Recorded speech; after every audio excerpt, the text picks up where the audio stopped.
Hey everyone, it's Maic and Renee Friedrich with the Friedrich Team here at eXp Realty.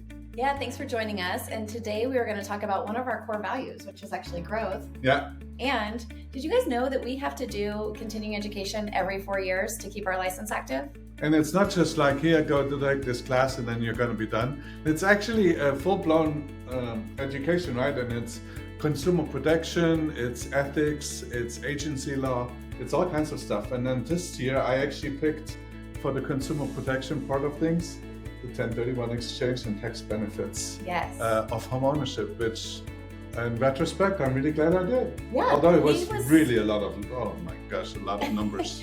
And so there were a number of zingers that Mike came up with, and we have a 1031 exchange that we're doing for a client right now. And so we just thought it would be fun to share some of those pitfalls that you may not know about when doing an exchange. And you may not even know what an exchange is, so maybe share. So for those that don't know, a 1031 exchange is a tax deferred program that lets you exchange and move the profit from one property, as long as it's an income property, to another income property of like kind. So it has to be like if you have a rental home and you want to buy another rental home or two rental homes, you can do that, and you don't have to report the taxes, and so you basically defer them. But there's a lot of, like Renee said, pitfalls, right? First of all, you have to make sure that when you sell the initial home that you exchange, that you never receive any of the funds, or that you never actually, even if you don't receive the funds, there's a potential possibility that you could control the funds, which would then invalid the 1031 exchange. Did you know that? Yeah, you shared that the other day. Absolutely. And there were a couple of really interesting things that I didn't know about. And by the way, there's lots of different ways that you can do this. So if you do have questions and you have an investment property, please reach out to us.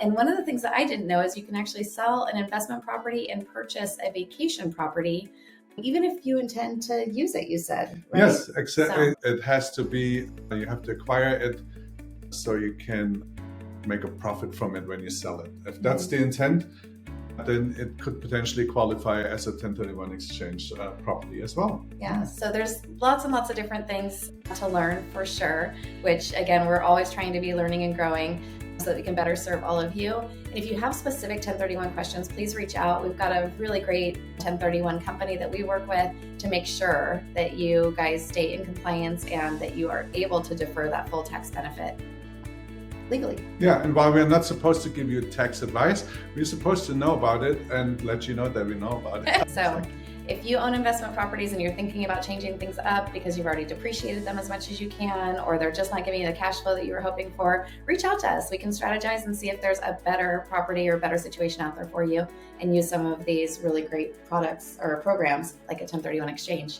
Yeah, and a lot of people actually are tired of the tenant laws in California, right? So that's so true. They may just want to diversify into other parts of the country. And then, of course, we can put you in touch not just with the 1031 exchange specialist, but also with the trusted real estate agent in whatever area you want to go to.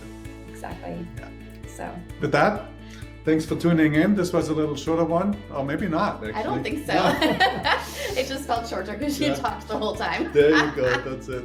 I let him get a word in this time. Finally, yeah. Talk about dry stuff and numbers, and then Mike gets the word. He gets it all. Exactly. All right, you guys, thanks again, and we'll talk to you soon. Take care. Bye-bye. Bye.